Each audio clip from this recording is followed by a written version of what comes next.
Está un tema a investigar, al menos de lo que ocurrió, un lamentable y completamente prevenible hecho lo que se vio ahí en San Pedro de la Paz. Justamente para continuar abordando lo que son las conexiones en el Gran Concepción, en la región del Biobío, estamos con la doctora Mabel Alarcón, quien es doctora en Urbanismo y Ordenación de Territorio de la Universidad de Concepción. ¿Cómo está? Muy buenas tardes. Muy bien, buenas tardes. Primero, para partir esta entrevista, consultarle acerca de cómo se está planificando actualmente la ciudad, pensando en que tenemos el biotren, que tenemos trenes de carga que transitan también dentro del territorio de la urbe, y lo otro también el tema de los puentes, que ahí se ha avanzado un poco con el puente industrial, pero aún hay proyectos que están en desarrollo. Sí, mira, yo creo que es interesante acá siempre poner como dos visiones que están tensionadas, digamos. Uno, lo que es efectivamente la planificación del territorio, donde lo que solemos tener son obras o proyectos que están dentro de planes o programas sectoriales. Y otro es el cómo la ciudad efectivamente crece en la realidad. Nosotros en el urbanismo hablamos como de la ciudad planificada y de la ciudad hecha, porque muchas veces la planificación no resulta exactamente igual cuando se lleva a cabo y cómo se traduce en la ciudad. Entonces, por un lado, tú mencionabas estas obras, ¿no es cierto?, como el puente industrial, que ya tiene un nivel de avance bastante grande, y por otro, que es una obra, digamos, de alguna manera sectorial, ¿no es cierto?, emprendida para dar respuesta a la problemática del traslado de las mercancías hacia los puertos. Pero por otro lado está la tensión de cómo la ciudad ha crecido y a dónde están hoy día viviendo mayoritariamente las familias del área metropolitana particularmente. Y ahí se produce como una suerte de inconsistencia muchas veces o contrariedades, en el sentido de que hemos planificado de alguna manera bastante separadas unas cosas de las otras. Entonces hoy día tenemos, por ejemplo, un nodo de conexión del puente industrial que está pensado sobre el sector del humedal Los Batros, que está generando o que va a generar a futuro, de hecho, mucha tensión porque tenemos gran cantidad de población que vive en ese sector.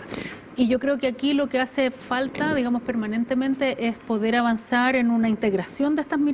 Por una parte, cómo hacemos crecer las obras de infraestructura para resolver problemas que son sectoriales, por ejemplo, de los puertos o del Ministerio de Transporte o del Ministerio de Obras Públicas, y por otro lado, cómo la ciudad está creciendo para sus ciudadanos, para las personas que habitan en ella. Sí, ahí hay un tema en particular y me voy a tomar también de lo que veíamos en la nota, porque hoy en día tenemos esta convivencia en la urbe lo mencioné también un poquito al principio, trenes de carga, trenes de transporte público y a la vez transporte de carga. Todo esto en un mismo espacio. Esto sumado obviamente al tránsito vial de vehículos particulares, de personas caminando, de bicicletas, todo dentro de un mismo espacio. ¿Cómo se le podría dar una solución quizás a largo plazo o cuáles serían también algunas medidas a corto plazo para favorecer qué tipo de situaciones como esta no ocurran producto de lo que significa la diaria convivencia? Yo creo que aquí siempre decimos nosotros desde el urbanismo y desde el enfoque en el fondo de la sostenibilidad de las ciudades que hay que pensar en el corto, en el mediano y en el largo plazo. A corto plazo hay algunas medidas que incluso mencionaba ahí la autoridad, ¿no es cierto?, de San Pedro, que es que, por ejemplo, se pudieran articular los horarios de funcionamiento de los puertos. Eso sería un avance bien interesante, que también se va a traducir en un horario restringido, por ejemplo, para el tránsito de camiones. Nosotros hemos visto en otros contextos, por ejemplo, que los camiones empiezan a circular cuando termina de circular como el transporte de personas más masivo, que podría ser en el caso nuestro a partir de las 8 o de las 9 de la noche. Entonces, que podríamos tener tránsitos diferidos o traslados diferidos entre lo que es traslado de carga, que se hace principalmente por camiones, pero también por tren, de lo que es el tránsito de las personas. Y los trenes o los camiones de carga podrían transitar principalmente en las noches. Ahí hay como dos medidas clave, ¿no es cierto? Una coordinación con los puertos o con las áreas como de producción que atraen gran cantidad de tránsito, y por otro lado con los operadores de estos servicios, porque en el caso particular los camioneros son operadores privados, ¿no es cierto? Y por otro lado está lo que yo te decía antes, que es más de mediano plazo y probablemente incluso de largo, que es planificar hacia dónde y cómo crece la ciudad, porque efectivamente tanto como los camiones o los trenes tienen que mover mercancías de un lugar a otro, en el caso del tren o en un eje fijo, las personas también se tienen que mover atravesando la ciudad por cuestiones que son para ellos cotidianos, como por ejemplo ir a estudiar o ir a trabajar o ir a un centro centro de salud, etcétera. Entonces, los de corto plazo debieran resolverse a nuestro juicio mucho más en acuerdos de colaboración con determinados actores, como por ejemplo pueden ser en este caso los puertos, las industrias, los operadores logísticos, etcétera, de la cadena. Los de mediano plazo incluyen probablemente una concertación de fuerzas mucho más coordinadas, por ejemplo en mesas de trabajo, en planes como intersectoriales, y los de largo plazo tienen que ver con la planificación del territorio. Son como 3 escalas diferentes de solución de los problemas. Vamos a hacer una pequeña recapitulación también de los proyectos que están vigentes actualmente en la región del Biobío, algunos que son continuaciones también para así mejorar el tránsito vial, específicamente en este caso de las cargas. Vamos, porque se crea la ruta interportuaria, ¿cierto? Bueno, esto ya hace varios años atrás. También se crea la costanera que va por toda la ruta de Hualpén, que une también Talcahuano, que une también Concepción, que llega hasta Chihuayante. Ahora está el puente industrial. Está pronto ya a ser terminado, debería ser entregado durante 2025, los primeros meses, si es que no hay ningún inconveniente. Y ahí en más también proyectos que van en pos de la ciudadanía. El Par Vial Collao, un megaproyecto. También hacia el sur del Biobío está esta ruta Piedemonte, que también está ahí con énfasis en la autoridad y desde también inversión pública, buscándose que se logre, que se lleve a cabo. Entonces, ¿cómo esta serie de proyectos que ya están en carpeta, que ya se están desarrollando, que ya se están uniendo incluso, porque ya están trabajando en forma conjunta, se están materializando ahora? ¿Qué señales nos da aquello de cómo se está pensando la ciudad para el futuro cercano y cuáles serían también algunas otras alternativas para complementar lo que ya tenemos? Sí, mira, hay una pregunta bien interesante y probablemente aquí va a generar un poco de polémica también mi respuesta, porque uno en estas cosas tiene puntos de vista. El ejemplo que das del Par Vial Collao a mí me parece un ejemplo súper interesante de resolución de un problema específico que tiene que ver con la forma del territorio, ¿no es cierto? Tenemos ahí en la zona donde se encuentran el río Andalién, con lo que es el final del Cerro Caracol, un punto, como podríamos decir, un cuello de botella, porque la ciudad creció históricamente mucho hacia los barrios de Nonguén, y hoy día lo está haciendo a través de Valle Noble, Palomares, San Guillermo, etcétera, que es la salida hacia Cabrero. Entonces, claro, ahí se arma un cuello de botella que había que resolver por todo el alto tráfico que se requiere, y me parece un proyecto emblemático y que ojalá termine dentro de los tiempos estipulados, porque lo que sufrimos la ciudadanía, yo además vivo ahí, es el sacrificio diario, ¿no es cierto? Pero uno como ciudadano lo acepta porque entiende que tiene que ver con un bien mayor para la vida de las personas. Los otros 2 ejemplos que tú pones yo creo que se deben a otros factores, que son mucho más desde el punto de vista de la macroeconomía, lo que decíamos antes, cómo funcionan hoy día las cadenas logísticas en la región del Biobío, la fuerza de atracción que tienen nuestros puertos, nuestro sistema portuario, y tanto el puente industrial como la ruta Piedemonte han obedecido mucho más a esa situación, más que efectivamente dar una solución a las personas que viven en esos barrios. Entonces yo distinguiría estos 2 elementos, porque no me imagino que hoy día, por ejemplo, ningún grupo ambientalista, a lo mejor sí que alguien que tenga que ver con el cuidado de los árboles y la flora y tal, se opusiera al tema del Par Vial Collao, pero sí lo han hecho con mucha fuerza respecto del puente industrial y la ruta Piedemonte, porque lo que por lo menos nosotros hemos acompañado en varios debates respecto de apoyar a grupos que están luchando también por estos temas de la sostenibilidad, es que había otras alternativas, como por ejemplo era la consolidación de la costanera en el caso de San Pedro. Sin embargo, costó mucho más avanzar en ese camino que avanzar en el puente industrial. Yo esperaría que de aquí a unos 5 años se pudiera efectivamente consolidar la ruta costera y no tuviéramos que haber pasado por encima de uno de los humedales más bellos que tenemos en el área metropolitana, como es el humedal Los Batros, para consolidar una infraestructura de ese tamaño. Y ocurre algo similar con el caso de la ruta Piedemonte, porque efectivamente no es cualquier monte, es la llegada al mar de la cordillera de Nahuelbuta, que es uno de los sitios de mayor biodiversidad que tenemos en la región y que compartimos con la región de la Araucanía.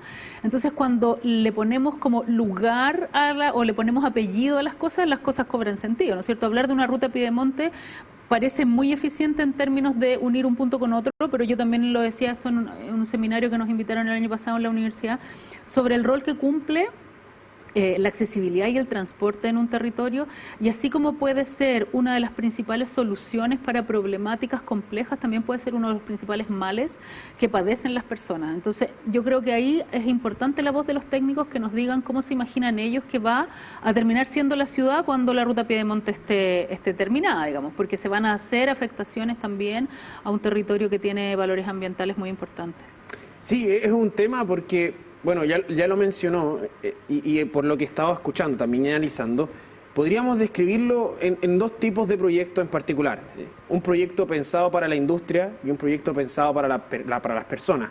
Estamos hablando también de encaminarnos hacia una ciudad de escala humana, es decir, pensada en la naturaleza, pensada en la sostenibilidad. Nuestro noticiero también podrá haber escuchado que la sostenibilidad no solo es el tema de los recursos naturales, sino que también la vida en los espacios, darle cabida al entorno natural, conviviendo con la misma ciudad, porque el crecimiento de la ciudad va a ocurrir, la ciudad va a crecer.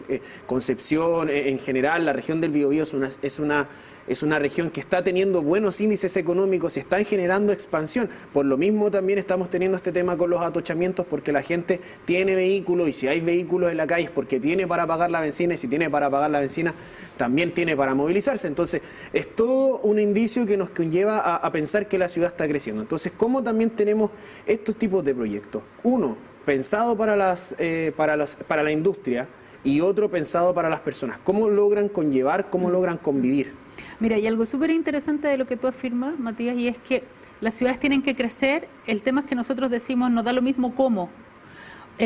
Crecer tiene que ver con, por ejemplo, aumentar cantidad de personas viviendo en una ciudad, y eso no necesariamente implica crecer en extensión, que es de alguna manera el modelo como más fácil que nosotros hemos aplicado en el contexto chileno. Pero también hay ciudades en el mundo que crecen en términos de densidad sin ocupar grandes superficies, ¿no es cierto? El modelo de Países Bajos fue pionero en ese sentido a partir de los años 50, 60, en decir, mira, vamos a tener una zona de control del crecimiento urbano porque tenemos poco territorio terrestre, es casi puro territorio acuático, y ese territorio acuático es más difícil de urbanizar, por lo tanto tenemos que preservar este anillo, entre comillas, de zonas terrestres que tenían en ese momento, y generaron un plan que hasta el día de hoy funciona, en donde el crecimiento de las ciudades es súper controlado. No en términos de cantidad de gente que nace o que vive, sino en términos de la ocupación del suelo. Eso es algo que nosotros no hemos hecho. Y esa discusión, yo siempre lo digo, yo sé que es desde la academia, digamos, pero lo decimos para los técnicos, porque damos por hecho que nuestras ciudades tienen que crecer hasta donde no puedan más. Y nosotros tenemos algunas condiciones aquí territoriales, ambientales, climáticas incluso, que nos debieran hacer tomar decisiones respecto a eso. Efectivamente, la gente tiene más vehículo porque probablemente compró una casa más lejos, ¿no es cierto?, camino a Coronel, a lo largo de la ruta 160, hoy día se está urbanizando fuertemente efectivamente el lado del Piedemonte. Pero es porque también es lo que te ofrece el mercado, porque a lo mejor esa misma familia quisiera comprar una casa en el centro de Concepción o en los barrios aledaños y no lo puede hacer porque el mercado no le ofrece opciones de crédito o de precios, digamos, razonables. Entonces, cuando yo digo que hay decisiones que son para las comunidades y otras para actores claves como la industria. Claro, la industria también tiene que ver con nuestra vida, porque a lo mejor muchos de nuestros familiares trabajan en esa industria, entonces es parte de la vida también. Por lo tanto, no lo podemos pensar como algo separado, lo tenemos que pensar de manera integrada. ¿Dónde estamos poniendo, desarrollando o redesarrollando los polos de industria en nuestro territorio? ¿Qué va a significar eso para las movilidades, para los traslados, etcétera? Y donde haya probablemente obras que ya no se puedan deshacer, pensar cómo generamos las mitigaciones posibles para eso, porque lo que va a ocurrir con el puente industrial es que va a estar efectivamente lleno de camiones, por lo tanto las alteraciones que se van a producir sobre esos ejes van a ser muy grandes en términos de sostenibilidad, no solamente ambiental, en términos de avifauna, etcétera, sino también social. Por lo tanto, creo que ahí no lo podemos pensar como elementos separados. La industria no es algo separado de la vida de las personas, menos en una región que tiene un pasado y una historia tan industrial como es Biobío. Para ya ir finalizando, justamente con aquello me quiero quedar. Esta es una región que tiene una tradición industrializada. Primero lo fue con el carbón, ahora, bueno, clave ahí con esta apertura que tiene hacia el mar, la región del Biobío, con los diversos puertos que tenemos, la conexión que ahora va a tener con estos proyectos que hemos estado conversando.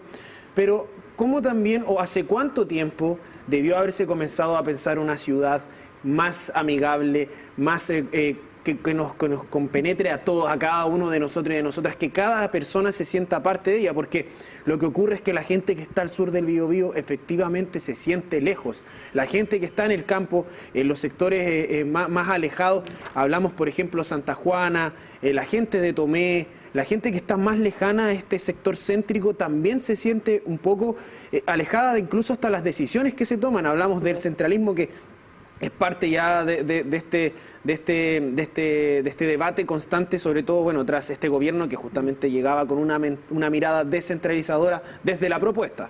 Ahora, ¿hace cuánto tiempo debimos haber comenzado a hablar de esto? Mira, yo diría que, o sea, la pregunta es muy interesante, yo diría que desde siempre. El tema es que yo creo que sí se hizo y se dejó de hacer.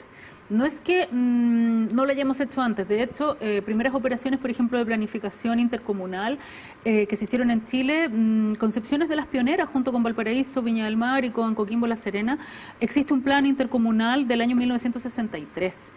En la provincia, digamos, que intercomunalizaba Talcahuano con Concepción, porque era el primer como binomio territorial que funcionaba de manera más integrada a propósito de la importancia del puerto Talcahuano.